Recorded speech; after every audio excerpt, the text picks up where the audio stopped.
अब गौ भक्ति का ठेका ले रखे हैं। सच्चाई है कि सरकारी अस्पताल के अंदर वहां कीड़े मारने की दवाई तक नहीं, पट्टी तक नहीं है। वो पार्टी है जो आरएसएस द्वारा संचालित है।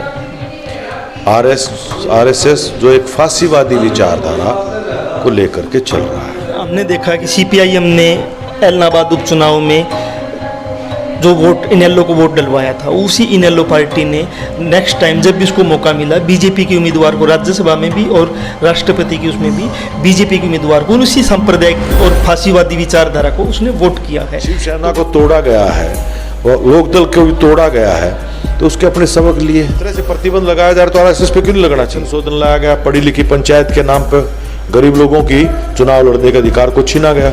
उसमें बड़ा संख्या महिलाओं का था, दलितों का था। इन्होंने 50% सीटों पर महिलाओं के चुनाव लड़ने के अधिकार से वंचित किया है। प्रतिबंध एजुकेशन पॉलिसी के नाम पर योजनाबद्ध ढंग से बीजेपी सार्वजनिक शिक्षा को बर्बाद करना चाहती है। सबसे जरूरी काम बन जाता है कि आरएसएस द्वारा संचालित बीजेपी को सत्ता से हटाया जाए। कि बीजेपी को हराने के लिए सभी अपोजिशन पार्टीज को मिल करके चुनाव लड़ना चाहिए, एक साझा उम्मीदवार। मार्क्सवादी कम्युनिस्ट पार्टी के राज्य सेक्रेटरी सुरेंद्र मलिक हमारे साथ है और हम उनसे बात करना चाहते हैं नेशनल लेवल से लेके जो आदमपुर का उपचुनाव है वहाँ तक की हम बात करना चाहते हैं कि आदमपुर का जो उपचुनाव आया है, ठीक आज से 1 साल पहले एलनाबाद का उपचुनाव था। ये जो उपचुनाव आते क्यों है कि 5 साल के लिए जनता किसी को चुनती है और जिसको चुनती है वो लोकतांत्रिक प्रणाली में इस्तीफा दे सकता है, लेकिन वो इस्तीफा जनता के लिए दिया है, जनता की समस्याओं के लिए दिया है या अपने राजनीतिक स्वार्थ के लिए दिया है। हम आदमपुर उपचुनाव पर बात करेंगे और जो अभी तीसरा मोर्चा का एक रूप लेने की बातचीत चली हुई थी उसमें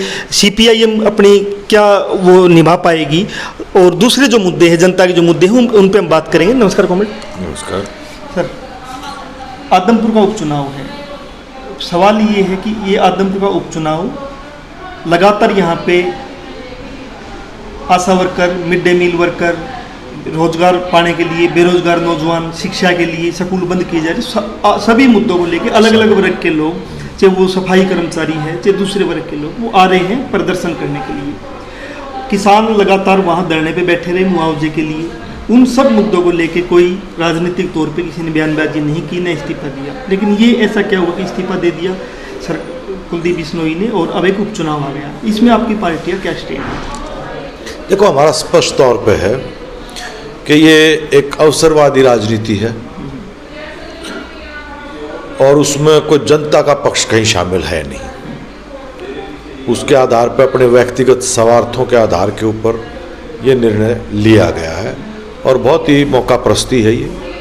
ऐसे समय के ऊपर जब भारतीय जनता पार्टी देश और प्रदेश में आम जनता के ऊपर एक तरह से उसने हमला बोला हुआ है, उनकी रोजी रोटी पर, उनके सामाजिक जीवन के ऊपर तमाम तरह से, उस समय के ऊपर आप बीजेपी को ज्वाइन कर रहे हैं इस्तीफा दे करके, तो ये कहीं ना कहीं ऐसा लगता है कि कोई दबाव है, कोई प्रेशर है, कोई लोभ लालच है, क्या है जिसके तहत ये किया गया। जनता से इसका कोई किसी तरह का सरोकार हमें नहीं दिखाई देता। तो अभी चुनाव आएगा, चुनाव में सभी राजनीतिक पार्टियां जाएगी और जिस प्रकार से बीजेपी केंद्र में भी है और स्टेट में भी या राज्य में भी है और वो जिस प्रकार से जनविरोधी नीतियां लागू कर रही है, इसके साथ में पत्रकारों को, बुद्धिजीवियों को, राजनीतिक कार्यकर्ताओं को जिस प्रकार से जेल में डाल रही है, आप इस चुनाव को आदमपुर की में आप प्रत्याशी उतार रहे हो या नहीं उतार रहे हो, आप क्या भूमिका निभाओगे बीजेपी को रोकने के लिए? देखो, हमारी पार्टी कांग्रेस ने भी ये निर्णय किया था कि देश की आज की जो परिस्थितियां हैं वो असामान्य हैं, साधारण परिस्थितियां नहीं है। और भारतीय जनता पार्टी अन्य राजनीतिक पार्टियों की तरह से एक पार्टी नहीं है। ये वो पार्टी है जो आरएसएस द्वारा संचालित है। आरएसएस जो एक फांसीवादी विचारधारा को लेकर के चल रहा है देश के स्तर के ऊपर। इसलिए बीजेपी की आज की जो सत्ता है उसको हम जब राजनीतिक तौर पर परिभाषित करते हैं तो ये कॉरपोरेट और कॉम्युनल फोर्सेस का एक गठजोड़ बन जाता है। ये कॉकटेल है, खतरनाक एक कॉकटेल बन जाता है बड़े पूंजीपति और सांप्रदायिक शक्तियों का। और इसलिए मतलब ये देश के लिए एक अभूतपूर्व संकट आर्थिक, सामाजिक, राजनीतिक तमाम पहलुओं से बनता है। इसलिए हमारा राजनीतिक लाइन पार्टी कांग्रेस में भी जो हमने तय की हमारे राष्ट्रीय अधिवेशन में, वो तय की कि आज इस देश के लिए, भारत देश के लिए सबसे ज़रूरी काम बन जाता है कि आरएसएस द्वारा संचालित बीजेपी को सत्ता से हटाया जाए, उसको अलग थलग किया जाए। ये संवैधानिक जो धर्मनिरपेक्ष जनतांत्रिक गणराज्य का जो एक व्यवस्था कायम हुई थी, उसकी जगह एक निरंकुश फांसीवादी हिंदू राष्ट्र की स्थापना करने का एजेंडा देश के अंदर चल रहा है। इसलिए बीजेपी को हराना, बीजेपी को सत्ता से हटाना इस देश के लिए आज पहली प्राथमिकता बन गई। आदमपुर आज आपकी यहाँ मीटिंग हुई है, आदमपुर में कोई आपके चुनाव लड़ने की कोई रणनीति, इस पे चुनाव लड़ रहे हो या किसी को लड़वा रहे हो, बारे में या क्या कोई गठबंधन आप बना पाओगे बीजेपी को रोकने के लिए?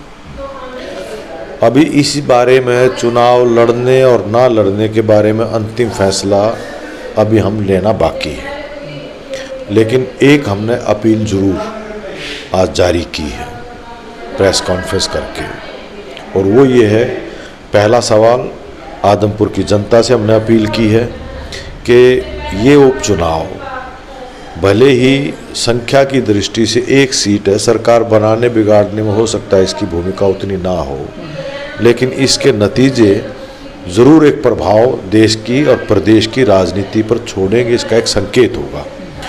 और ये एक मौका है कि भारतीय जनता पार्टी और जसपा के गठबंधन को सबक सिखाया जाए, उसको दंडित किया जाए। जिस तरह से उन्होंने हमला बोला है रोजी रोटी के ऊपर, खेती बाड़ी, शिक्षा, स्वास्थ्य, तमाम सारे पक्षों के ऊपर, इसलिए आदमपुर की जनता से अपील है कि वो एकजुट होकर के इनकी सांप्रदायिक और जातिवादी जो राजनीति बीजेपी की रही है विभाजन पैदा करने की, उससे सबक लो, एकजुट हों और इनको दंडित करो, हराओ। वोट किसको दे जनता?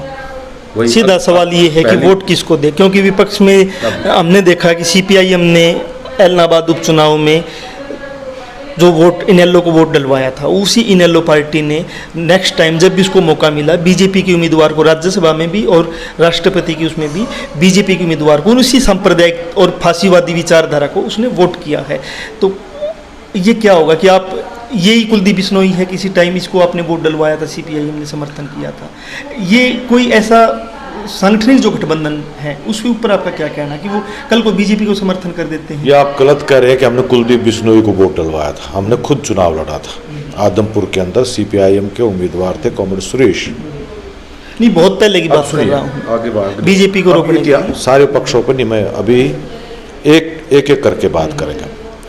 तो पहली बात मैंने कहा कि प्राथमिकता है बीजेपी को हराना। इस कॉन्टेक्स्ट में समझने की कोशिश करो कि ये सामान्य राजनीतिक पार्टी नहीं है और पार्टियों की तरह एक पार्टी नहीं है, अभूतपूर्व परिस्थितियां हैं। तो इस संदर्भ में है बीजेपी को हराना पहली प्राथमिकता। इसका ये मतलब नहीं है कि और जितनी पॉलिटिकल पार्टीज हैं उनको हम सबको शुद्ध मान रहे हैं, बिल्कुल ठीक मान रहे हैं, उनको कोई प्रॉब्लम नहीं है, इसका अर्थ ये नहीं है। बट ये फैक्ट है कि बीजेपी देश के लिए आज बहुत ही घातक बन रही है, नंबर एक। नंबर दो, वोट किसको करेंगे ये सवाल बाद में आएगा। पहला पक्ष हमने अपील कर रहे हैं कि बीजेपी को हराने के लिए सभी अपोजिशन पार्टीज को मिल करके चुनाव लड़ना चाहिए, एक साझा उम्मीदवार। पहली बात तो यही है कि इसके ऊपर वो क्या रिस्पॉन्स देते हैं दूसरी विपक्षी पार्टियां, उनके रिस्पॉन्स के मुताबिक ही हम अपना तय करेंगे कि आने वाले समय में हम खुद चुनाव लड़ें या किसको सपोर्ट करें, लेकिन बीजेपी को हराना हमारी पहली प्राथमिकता रहेगी। इसके साथ में ही पंचायत चुनाव आ गए हैं, चर्चा उस पर भी आप लोगों ने एक पक्ष और छूट गया, आपने जो रखा था एलनाबाद, एक बार पक्ष एलनाबाद का। जाहिर है वहाँ पर भी बीजेपी को हराने वाला जो ताकत दिखाई दे रही थी और जो प्रमाणित भी हुआ है, क्योंकि सिटिंग एमएलए भी था, वो यही था। तो बीजेपी में और बीजेपी को सपोर्ट करने वाली पार्टियों में भी हम अंतर करते हैं। बीजेपी को कल तक सपोर्ट करती थी अकाली दल, शिवसेना, आपका इन लोक दल का भी, इसका भी रहा है। आज वो पार्टियां खुद इस नतीजे पर पहुंची हैं कि भारतीय जनता पार्टी वो घातक है। अकाली दल उससे अलग हुआ है, शिवसेना उससे अलग हुआ है, आज लोक दल भी इस तरह की बातें रियलाइज करने लगा है। तो इसलिए जो उसको सपोर्ट कर रहा है उसमें और बीजेपी में हम एक जैसा नहीं मानते। वो अवसरवादिता थी, कमज़ोरी थी। आज उस कमज़ोरी को अपनी को खुद जो उसके घर में नहीं लगा कि भाई ये उन्हीं की पार्टियां कमज़ोर हुई हैं, उन्हीं में सेंधमारी की गई है, शिवसेना को तोड़ा गया है और लोकदल को भी तोड़ा गया है, तो उसके अपने सबक लिए हैं। वो सबक सीख करके आ जा रहे हैं, लेकिन दोनों में अंतर है। वहाँ पर भी हमारा यही पैमाना था, एलनाबाद में भी, और यहाँ पर भी हमारा वही कि पहली प्राथमिकता बीजेपी को हराना। ये एक सवाल। पंचायत चुनाव भी अभी मतलब सर पे है, कभी भी पंचायत चुनाव की घोषणा हो सकती है। किन मुद्दों को लेके आप पंचायत चुनाव में जाओगे? कि जिस प्रकार से गांव के स्कूल बंद हो रहे हैं, गांव में जो रोजगार तो खत्म ही कर दिया इस सरकार ने जिस प्रकार से, तो किन मुद्दों को लेके आप पंचायत सबसे पहला पक्ष तो मुद्दा यही होगा, बीजेपी जजपा सरकार जो गठबंधन की है, वो ये जो जिसको हम पंचायती राज संस्थाएं बोलते हैं, जनतांत्रिक लोगों का, इन संस्थाओं को ही खत्म करना, तोड़ना, कर्टेल करना चाहती है। 2.25 साल हो गए किसी न किसी बहाने से चुनाव को लटकाते रहे। और दूसरी बात यह है कि संशोधन ला करके, पहले एक संशोधन लाया गया पढ़ी लिखी पंचायत के नाम पर, गरीब लोगों की चुनाव लड़ने के अधिकार को छीना गया, उसमें बड़ा संख्या महिलाओं का था, दलितों का था। अब फिर इन्होंने संशोधन लाया है जिसके बहाने से कोर्ट कचहरी ये चलता हुआ 2.25 साल हो गए, जिसके अंदर महिलाओं को रिजर्वेशन के नाम पर, 50% रिजर्वेशन के नाम पर इन्होंने 50% सीटों पर महिलाओं के चुनाव लड़ने के अधिकार से वंचित किया है, प्रतिबंधित किया है। इसको इस रूप में देखें, 33% आरक्षण था महिलाओं के लिए, लेकिन वो 100% सीटों पर महिलाएं चुनाव लड़ सकती थी। 33 उनके लिए आरक्षित थी, बाकी सभी सीटों के ऊपर वो कैंडिडेट अपना लड़ सकती थी। अब नए संशोधन के मुताबिक इन्होंने महिला आरक्षण के नाम के ऊपर 50%, महिलाओं को 50% बची हुई सीटों पर चुनाव लड़ने से बाधित किया है, प्रतिबंधित किया है। यह अकॉन्स्टिट्यूशनल है और यह महिला विरोधी उनके रुख को प्रदर्शित करता है। इसी तरह से है बात अगली कि जो लोकल चुनाव के साथ साथ जो विकास क्रम है, गांव के स्तर पर आज सबसे बड़ी समस्या क्या है कि पानी जल भराव, बारिश आती है, पानी की निकासी नहीं होती है, बस्तियों में पानी भर जाता है, खेतों में पानी भर जाता है, इसके लिए कोई एजेंडा नहीं है। जबकि यही काम इसकी निकासी का हो सकता है। मनरेगा के तहत जो केंद्र की स्कीम है, बेरोजगारी है भयंकर, लोगों को काम चाहिए, क्योंकि खेती में जब पानी भर गया तो खेती का भी रोजगार गया। तो वहाँ किसान के लिए मुआवजा तो एक पक्ष है, पानी का निकासी एक पक्ष है, क्योंकि पानी की निकासी नहीं होगी तो अगली फसल भी नहीं बोआई होगी, पानी निकासी जरूरी है। फिर इसमें जो लागत खर्चा किसान का है, उसका नुकसान है, उसका भरपाई जरूरी है। तीसरी बात यह है कि जो मजदूर का रोजगार गया उसकी भरपाई जरूरी है। तीसरी बात यह है कि जो उससे अनाज का उत्पादन जो होना था वो प्रभावित हुआ है, तो खाद्य सुरक्षा के हिसाब से भी तो गरीब आदमी है उसके लिए भी व्यवस्था करनी जरूरी है। अगली बात है ये पंचायतों के स्कूलों के। अब ये गांव के स्तर के ऊपर तमाम के तमाम स्कूल पंचायती जमीन के ऊपर बने थे। पंचायतों ने इसको चंदा इकट्ठा करके बहुत सारे जगहों के ऊपर स्कूलों का निर्माण खुद सरकार के पंचायत के चंदे से हुआ था। तो जनता के पैसे से ये कॉमन स्कूल, साझे के स्कूल, सबके स्कूल बने थे। आज इन स्कूलों को उजाड़ा जा रहा है। बाकायदा नई एजुकेशन पॉलिसी के नाम पर योजनाबद्ध ढंग से बीजेपी सार्वजनिक शिक्षा को बर्बाद करना चाहती, खत्म करना चाहती है। उसके तहत उन्होंने नए नए तरीके निकाल रहे हैं। चिराग योजना, अब चिराग योजना के तहत आप प्राइवेट में स्कूल में बच्चे को भेजो, सरकार फीस देगी, लेकिन सरकारी स्कूल में भेजो तो सरकार आपसे फीस लेगी। तो ये कानून का भी उल्लंघन है, राइट टू एजुकेशन जो बना हुआ था उसका उल्लंघन है।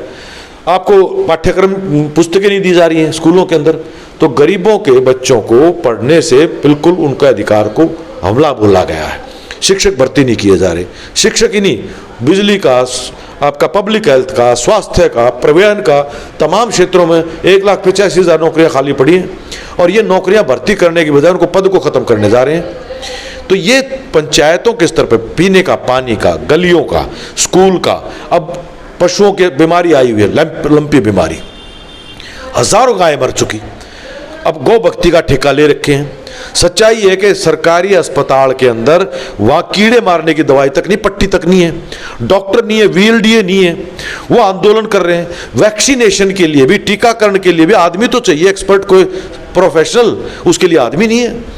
तो ना तो उनके अंदर कोई VLDA का डॉक्टर्स की भर्ती की जा रही, ना उनको तो कोई दवाइयाँ उपलब्ध करवाई जा रही, जिसकी वजह से गौशालाओं में और गोपालकों में आज मर रही हैं, भारी नुकसान हो रहा है।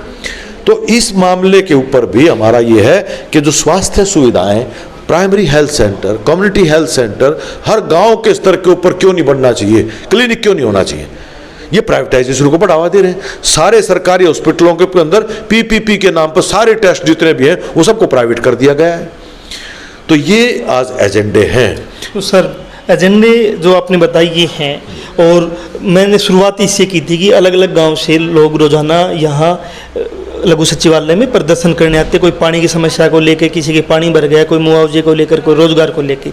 क्या इन सभी लोगों का जो वो गुस्सा है उसको आप सत्ता के खिलाफ एकजुट करके पंचायत चुनाव में या आदमपुर उपचुनाव में उतार पाओगे या नहीं पाओगे?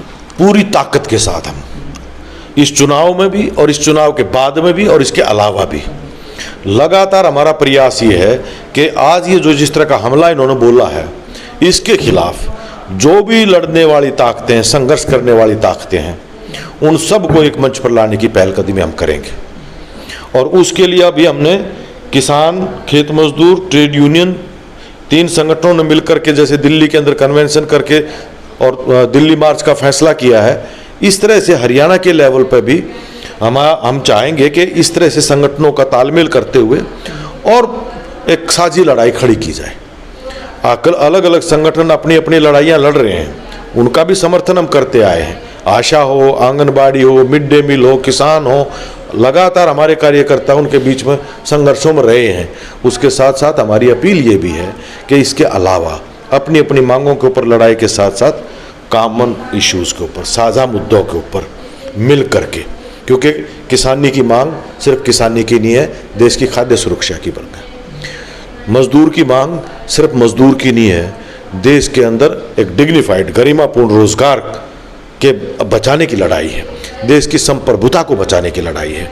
तो किसान और मजदूर इनको मिल करके, जो देश के सबसे बड़ी मेहनत कश जनता का वो आधार बनता है, उनको मिल करके आज ये लड़ाई सांप्रदायिकता की, जातिवाद की, जो फूट परस्ती की जो राजनीति है, उससे सबक लें, इकट्ठे हों और मिलकर इसका मुकाबला। हरियाणा के संदर्भ में हमने बातचीत की है, लेकिन जिस प्रकार से केंद्र सरकार आदिवासी इलाके में प्रहार के नाम से, समाधान के नाम से, या जिस प्रकार से जंगलों की कटाई कर रही है, आदिवासियों का दमन कर रही है, ऐसे ही संगठनों को अलोकतांत्रिक तरीके से बैन किया जा रहा है। मजदूर संगठन, अधिकार संगठन को बैन किया, बाद में हाईकोर्ट ने खोला, अभी PFI को जो बैन किया है, इसके ऊपर आपकी पार्टी का क्या स्टैंड है इसके ऊपर, कि मतलब ये जो बैन किया जा रहा है, ये बैन होने चाहिए संगठन या नहीं? आपके सवाल में 2 सवाल हैं।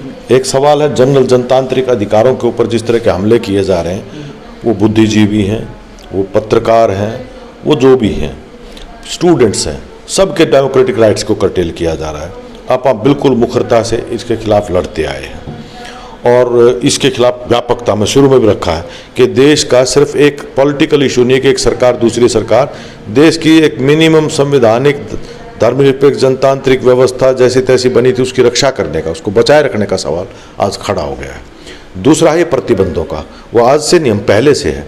हमारा मानना ये है कि प्रतिबंध लगा देने से किसी को भी, आप जो कोई भी आतंकवादी संगठन कोई अगर हिंसा की गतिविधियों में शामिल है, वो इसका इलाज नहीं है। पॉलिटिकली एक तरफ आपको उसको वैचारिक तौर पर, राजनीतिक तौर पर लोगों के बीच में आइसोलेट करना पड़ेगा, और दूसरा ये कि देश के कानून के तहत कोई भी अगर हिंसात्मक कार्रवाई है तो उसके लिए कानून स्ट्रक्चर है, कार्रवाई की जानी चाहिए। तो ये अगर इस तरह से प्रतिबंध लगाया जा रहा है तो RSS पे क्यों नहीं लगना चाहिए?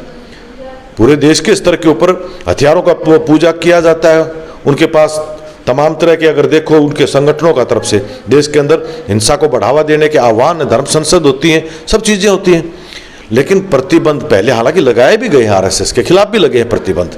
बावजूद इसके हमारी पार्टी का ये मानना है कि सिर्फ प्रतिबंध लगा देने से कोई निपटारा समाधान नहीं होता है।